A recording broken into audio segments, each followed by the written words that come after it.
그 사도 바울이 쓴 서신을 지금 계속해서 우리가 읽고 있는데 아무래도 이제 그 교리에 관한 얘기들이 많아요. 그래서 이제 설교를 하면 좀 딱딱합니다, 내용이. 너무 어쩔 수가 없어요.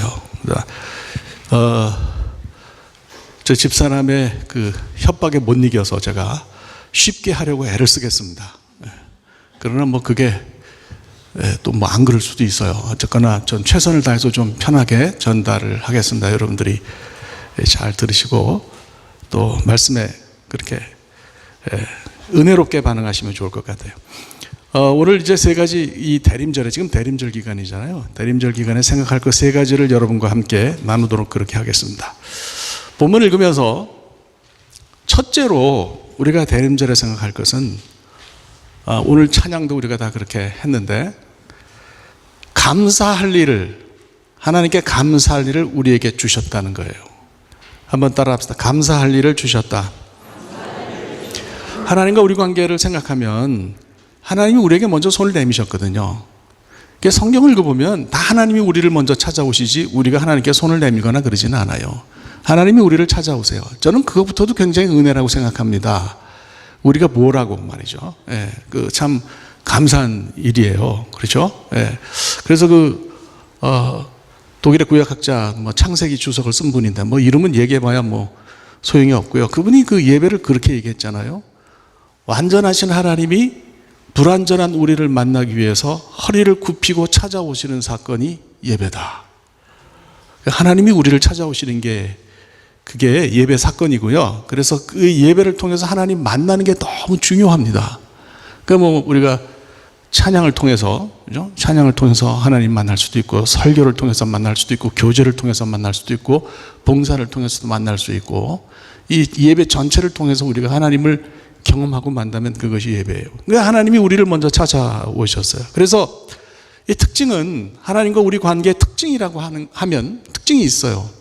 하나님이 우리에게 먼저 손을 내미시는데 빈손을 내미신 게 아니라 아주 귀한 선물, 좋은 선물을 우리에게 주셨다는 얘기예요. 그게 정말 감사할 만한 일이고 그게 굉장히 큰 일이라고 하는 얘기예요. 그러니까 억지로 하나님께 감사하다, 입버릇처럼 그렇게 말하는 게 아니라 진실로 하나님과 우리 관계에 있어서 하나님이 우리에게 우리가 막 마음으로부터 우러나오는 그런 감사를 할 수 있는 선물을 주셨다는 거예요.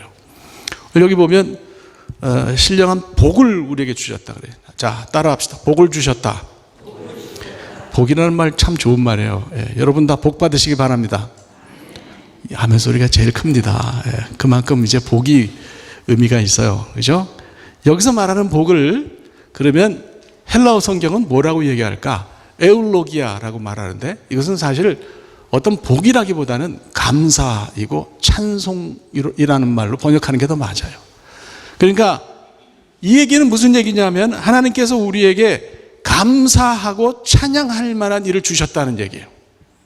우리가 마음으로부터 하나님 참 고맙습니다, 이렇게 말할 수 있는 일을 우리에게 주셨다는 거예요. 그래서 3절을 뭘로 시작합니까? 3절 처음 시작을 뭘로 해요? 찬송하리로다 라는 말로 시작하잖아요. 이걸 영어로 옮기면 Blessed be the God 이라는 표현이에요. 이건 그 CCM에도 많고 Blessed be the God이라는 표현은 굉장히 많죠. 그죠? 근데 이게 명확하게 무슨 뜻인지 알기가 굉장히 어려워요.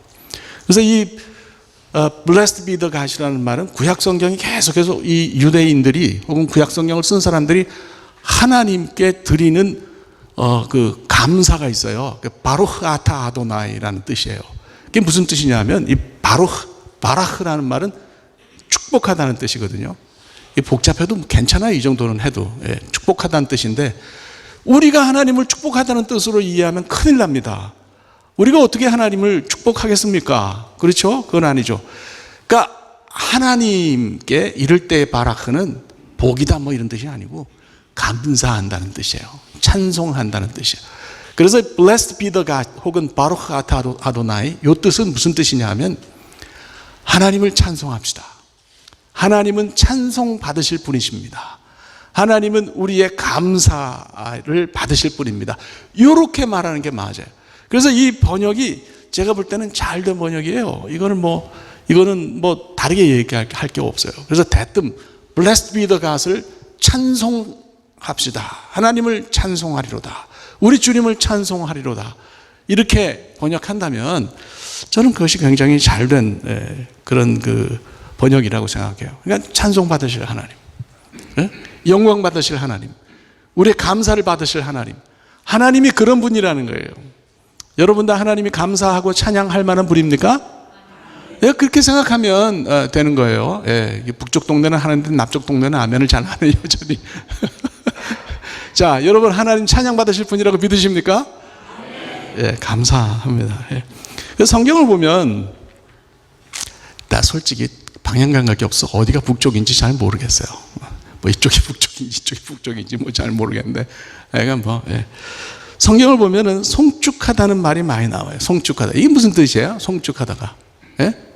이게 교회가 만든 이게 조어예요. 조어. 사실 송축하다는 말은 잘 없어요. 제가 한국의 어떤 교회 이름을 보니까 송축교회라는 그런 이름을 붙인 교회가 있는데, 이제는 뭐 나이가 들어서 그런지 그러면 그런가 보다 해요. 그걸 뭐 잘못됐다 뭐 이렇게 말하고 싶은 생각은 전혀 없어요. 그냥 뭐 그렇게 붙이면 붙이는 거지. 성경에 있으니까 붙이는 거죠. 근데 송축하다는 말은 그렇게 사실은 뜻이 확 와닿는 뜻은 아니에요.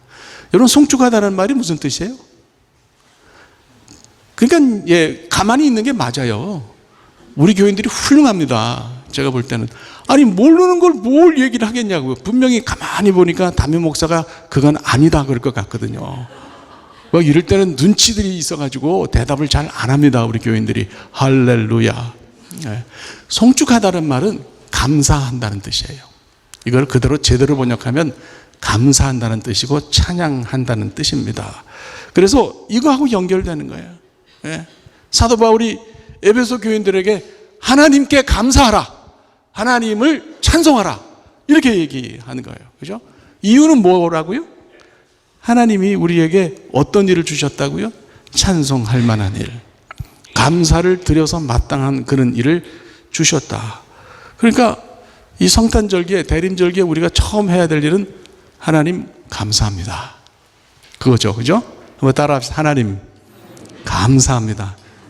그래서 대림절에 우리가 우리의 마음과 우리의 온 정신을 지배하는 첫 번째 단어는 제가 생각할 때 감사가 되어야 된다, 이렇게 생각해요. 자, 그럼 조금 더 들고 파시자고요. 왜 감사해야 되냐? 도대체 어떤 일을 주셨기에, 무엇을 주셨기에 우리가 그토록 감사해야 하냐 생각해야죠. 그렇죠? 예. 3절을 보면 우리에게 신령한 복을 주셨다 그래요. 그래서 감사하고 찬송해야 된다는 건데, 신령하다는 말이 잘 와서 닿으세요? 저는 신령하다는 말이 어감상 그렇게 사실 좋지는 않더라고요. 무슨 이단 생각만 자꾸 나고요. 신령하다 그러면 무슨 뭐 수염이 허연 그 산신령 생각이 나고 그래서 사실 모르겠어요. 뭐 신령하다는 말이 나쁜 말은 절대 아니죠. 좋은 말인데 저에게는, 개인적으로 저에게는 좀 그렇게 뭐 잘 와닿는 그런 단어는 아니에요. 익숙하지 않습니다. 이게 헬라 원어로는 푸뉴마티코스인데요. 원어를 막 기억하실 필요도 없고, 여기 보면 주석을 보면 여러 가지 뜻을 잔뜩 써놨어요. 1번 이런 뜻, 2번 저런 뜻, 3번 저런 뜻. 아, 꼭 이거요. 그래서 주석을 보면 어떤 때는 요즘 뭐 회사나 그런 데 우리가 전화 걸면 사람이 전화 받는 경우가 드물잖아요. 그죠? 예. 그 뭐면 1번을 눌러라, 뭐 하면 2번 눌러라. 어떤 목사님은 그래서 화딱지가 나서 3번까지 듣고 4번을 누르고는 끊었대. 예. 뭐 그런 얘기도 합디다. 예. 뭐 하다 보면 그렇게 속상할 때가 있는데, 신령한 푸니마티코스를 찾아보면 짜증이 납니다. 이거 무슨 얘기, 뭐 별로 의미가 없는데.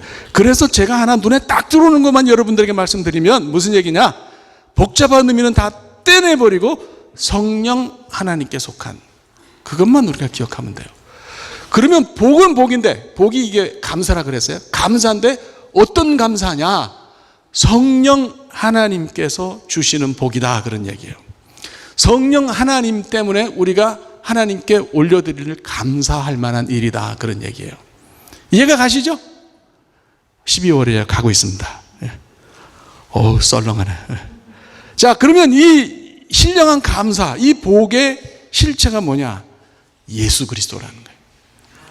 우리가 하나님께 감사해야 될 일, 그 감사해야 될 일은 예수 그리스도를 우리에게 주셨기 때문이다. 하나님을 찬송하고 하나님께 감사하는 이유는 예수 그리스도를 주셨기 때문이다.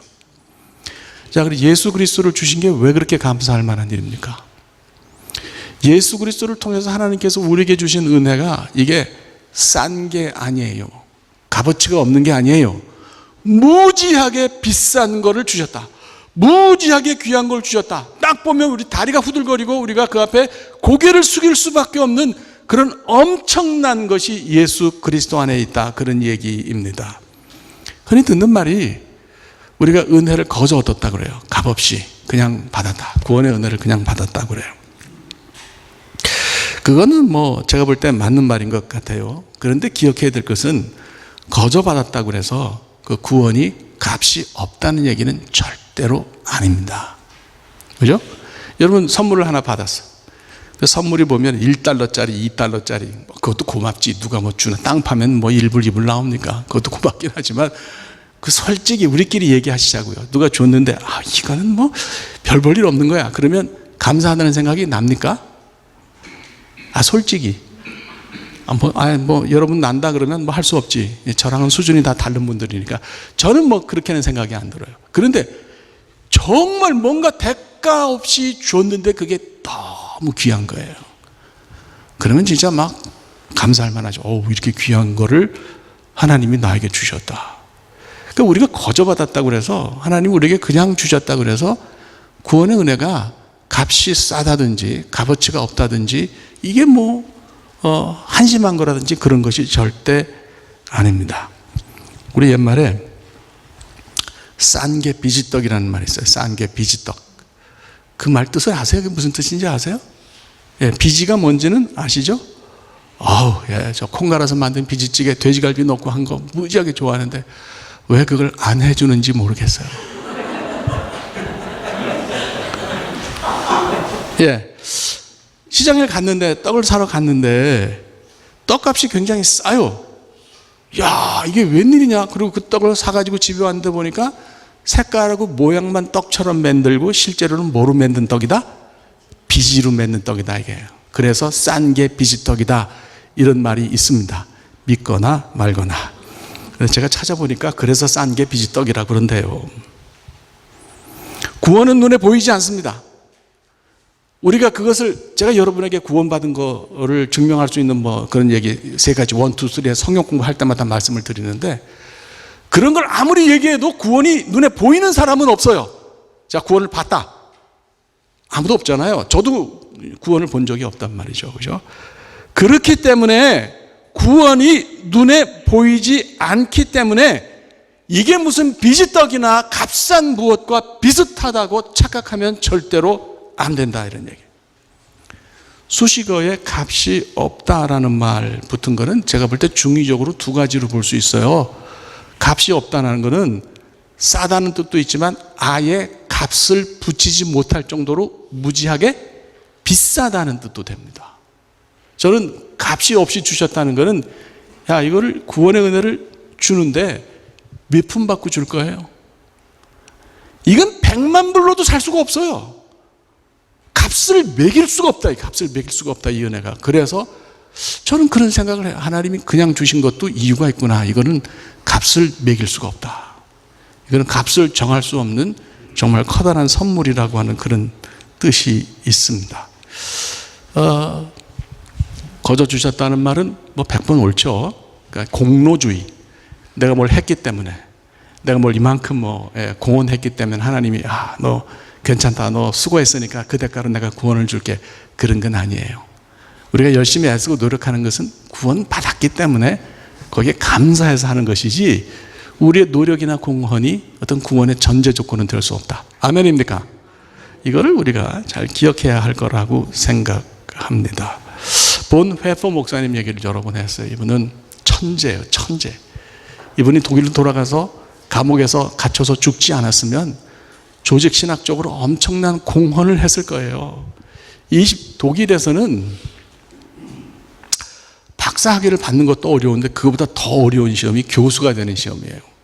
근데 이분은 20대 그 교수가 되는 시험까지 한 분이거든요. 그래서 미국에 와가지고 미국에서 가르치다가 히틀러가 정권을 잡으니까 히틀러 때려잡자고 독일로 갔다가 감옥에서 그게 다 탄로나는 바람에 그래서 이제 세상을 떠난 분인데 그분이 나폴게라는 책을 썼어요. 그 책을 우리말로 번역하면 나를 따르라 그런 책입니다. 그 책 머리 아프게 덜 내용을 다 얘기하겠어요. 딱 한 줄 의미 있는 걸 소개하자면 값싼 은혜주의에 맞서서 값비싼 은혜와 제자도를 회복하라. 값싼 은혜주의에 맞서서 값싼 은혜주의, 은혜가 값싼 것이 아닌데 값싸다고 생각하는 것을 버리고 값비싼 그런 은혜와 제자도를 회복하라. 하나님이신 예수 그리스도가 땅에 오셔서 십자가 형벌을 받은 것은 값싼 게 아니죠. 어떻게 그게 값이 싸겠습니까? 그죠? 그러니 구원의 은혜를 무겁게 여기고 예수 그리스도의 제자로서 온전한 삶을 살아야 한다. 얼마나 은혜가 되는 얘기입니까? 그죠? 진지한 그런 말씀이에요. 한마디로 나는 구원받았으니까 이러나 저러나 나는 구원이 취소된다고 생각 안 해요. 그러니까 나는 아무렇게나 살아도 돼. 그리고 저는 잘 사니까 너희들은 왜 못 산다 이런 얘기 절대 아니에요. 우리가 예수 믿는 사람들이 함께 고민해야 될 문제인데 결국 예수 믿는 사람들이 예수 믿는 사람처럼 살지 못하니까 구원받은 사람들이 구원받은 사람들께 살지 못하니까 그렇죠? 우리 이 십자가 있는데 갈라디아서 2장 20절에 분명히 말하잖아요. 이제는 내가 사는 것이 아니요 누가 사는 거다? 십자가에서 그죠? 십자가에서 나를 대신해서 달리신 예수 그리스도를 믿는 믿음 안에서 사는 거다. 아멘입니까? 난 죽은 거예요. 난 죽어서 나는 내 생각과 내 말이 있을 수가 없어요. 누가 나를 대신해서 말해야 합니까? 예수 그리스도가 나를 대신해서 말해야 된다. 여러분 다 믿으시지요? 그래서 구원받은 자로서 거기 걸맞게 살라고 하는 진중한 얘기가 이 나폴게 안에 나를 따르라는 책 안에 있다. 그래서 두 번째는 예수 그리스도를 주셨구나. 예수 그리스도를 주셨기 때문에 우리가 감사해야 된다. 그것을 생각하시면 좋겠습니다. 세 번째로 그러면 그 예수님이 오셔서 주신 은혜가 뭔지 좀 더 깊이 봐야 됩니다. 예수님이 오셔서 그분이 무슨 일을 하셨는지 예수님이 오셔서 어떤 일을 하셨는지 그걸 보셔야 된다. 왜 도대체 무슨 일을 하셨기 때문에 그것이 값비싸다 그러고 이것 때문에 우리가 하나님을 찬양하라고 그렇게 사도 바울이 얘기하냐. 5절 말씀을 볼게요. 5절 말씀 보면 하나님이 자기 뜻대로 그렇게 하기를 기뻐하시는 거예요. 자기 뜻대로 우리를 구원하시려고 계획을 세웠다. 이거를 이제 번역할 때 예정하셨다고 그렇게 번역을 했어요. 예정하시다는 말은 계획을 세우셨다는 거예요. 하나님은 계획의 달인이시기도 합니다. 자, 5절에는 계획을 세우셨다고 얘기를 하고 4절에는 뭐라고 얘기하냐? 우리를 택했다고 얘기해요. 여러분 계획을 세웠다는 말과 예정했다는 말과 택했다는 말이 똑같은 뜻이 아니에요. 이건 서로 달라요. 그러니까 예정했다는 말은 계획을 세웠다는 말이면 택했다는 말은 그 계획대로 실천했다는 말이에요. 이게 원래 원어가 가진 뜻이에요. 그러니까 하나님이 어떤 분이냐면 우리 구원에 있어서 우리를 구원하도록 계획을 세우시고 그 계획대로 하나씩 뭐 하셨다? 실천하셨다. 실행에 옮기셨다고 하는 그런 이야기입니다. 우리를 구원하기로 계획하시고 그냥 내버려 두신 것이 아니라 실제로 행동으로 옮기셨다니까 저는 이것이 대단하다는 생각이 듭니다. 실천 능력이 정말 하나님은 짱이시다 이런 생각이 들어요. 자, 계획하고 실천하셨다는 말을 좀 더 깊이 따져보면 두 가지로 생각할 수 있어요. 첫째로 우리는 하나님의 창조 목적이다. 사람은 하나님의 창조 목적이다. 이런 말로 이해할 수 있어요. 따라합시다. 사람은 하나님의 창조 목적이다. 하나님이 우주를 만드시고 지구를 만드시고 하늘을 만드시고 땅을 만드시고 이 안에 있는 모든 것들을 다 만드셨는데 그것이 바로 누구를 위한 것이다? 사람을 위한 거다. 우리를 위한 거다. 그러니까 우리가 하나님의 창조 목적이에요. 여러분이 굉장히 간단한 존재가 아닙니다. 여러분 한 사람 한 사람은 다 하나님의 뭐다? 창조 목적이다. 굉장히 귀한 분들이죠.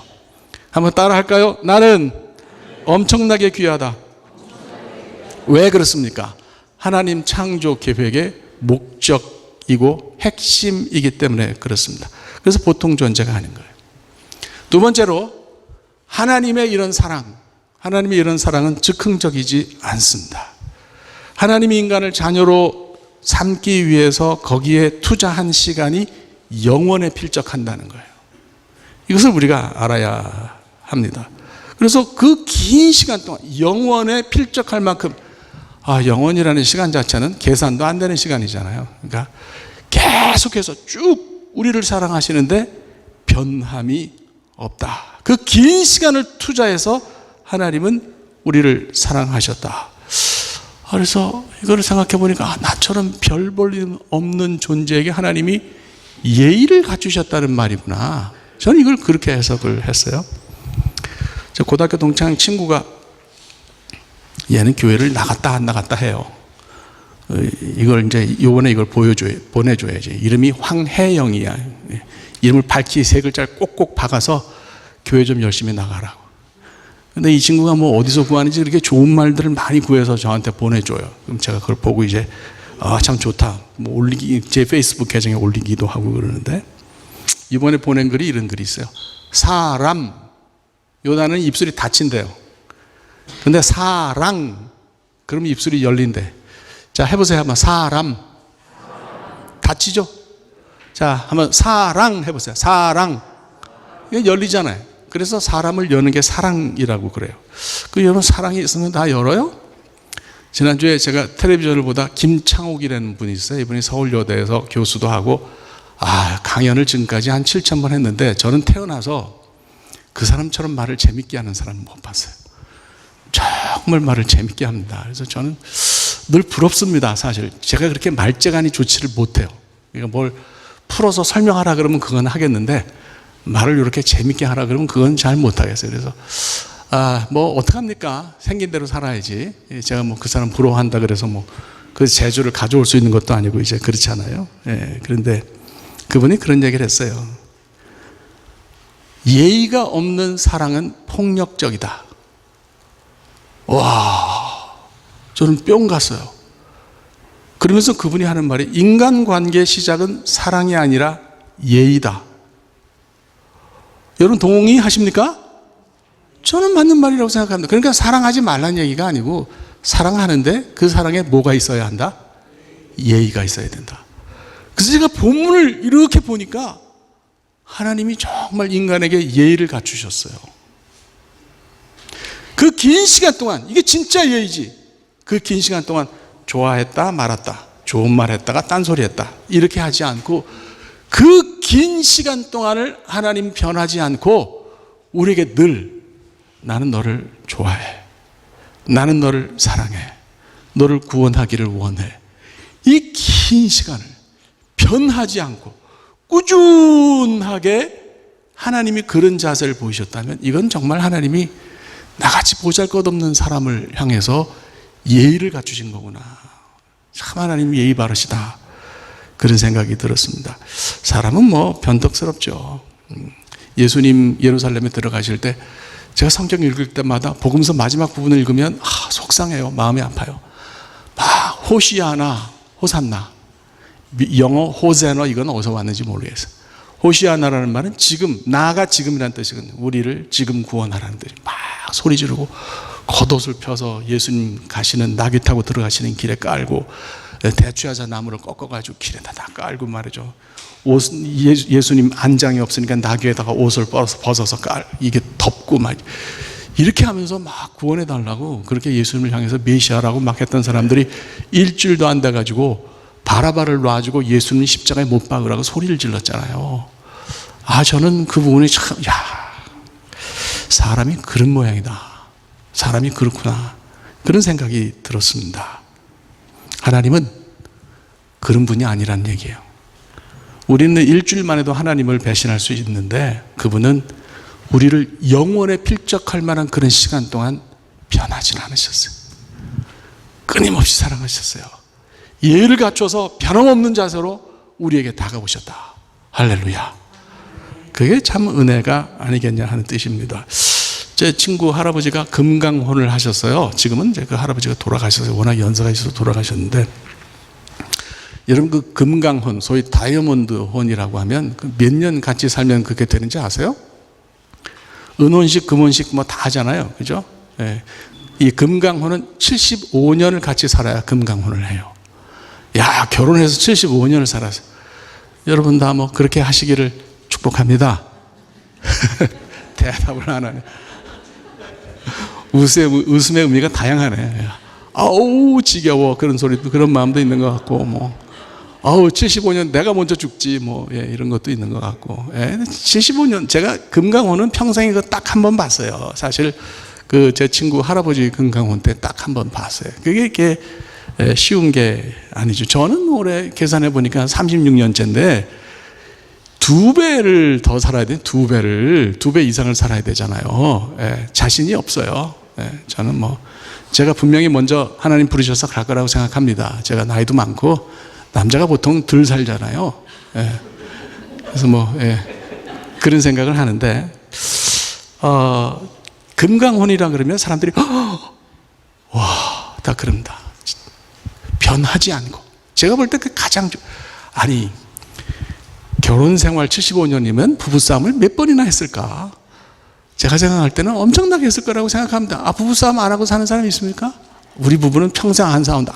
나 재수 없어. 나 그런 사람하고는 별로 이렇게 얘기하고 싶지가 않아요.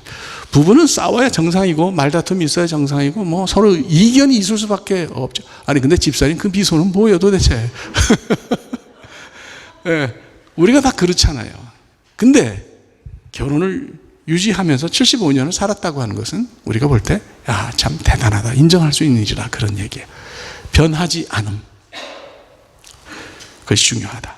그래서 예수님은 바로 하나님께서 우리에 대한 사랑을 어떻게 확증하셨다 그럽니까? 예수 그리스도를 십자가로 보내셔서 우리를 구원하심으로써 우리에 대한 하나님의 사랑을 확증하셨다. 아멘입니까? 그 얘기를 세 번째로 기억하시면 좋겠어요. 정리를 하면 세 가지인데, 우선 첫째로 올 대림절에 이 세 가지를 기억하면, 첫째로는 뭐냐면 우리에게 감사할 일을 주셨다. 찬송할 일을 주셨다. 찬송해야 된다. 두 번째로는 감사할 일은 신령한 복이신 예수 그리스도를 우리에게 주신 것이다. 그렇죠? 세 번째로 예수 그리스도는 무슨 일을 하셨냐?